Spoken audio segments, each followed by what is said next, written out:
ಎಚ್ಚೆತ್ಕೊ ಅಂತ ಅದಕ್ಕೆ ಮಚ್ಚೆತ್ಕೊಂಡೆ. ಯಾಕೆ ಎಚ್ಚೆತ್ಕೋಬೇಕು? ನನಗ್ ಗೊತ್ತು ನೀನ್ ಅಷ್ಟೇ ಮಾಡಕ್ ಬಂದಿರೋದು ನನಗಿಷ್ಟ ಇಲ್ಲ. ಅಷ್ಟೇನಾ? ಅಷ್ಟೇ ಅಂದ್ರೆ ಏನು? ರೇಪು. ರೇಪ ಮಾಡಕ್ ಬೇರೆ ಕೆಲ್ಸ ಇಲ್ಲ. ಮತ್ತೆ ರೇಪ ರೇಪ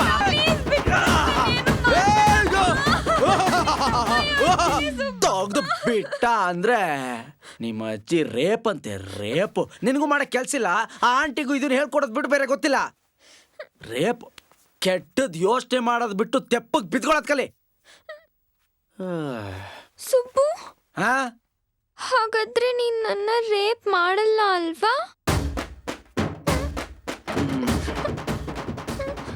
ಎಳ್ಸೋ, ಇದು ಇನ್ವಿಟೇಷನ್ ಎಚ್ಚರಿಕೆನೋ?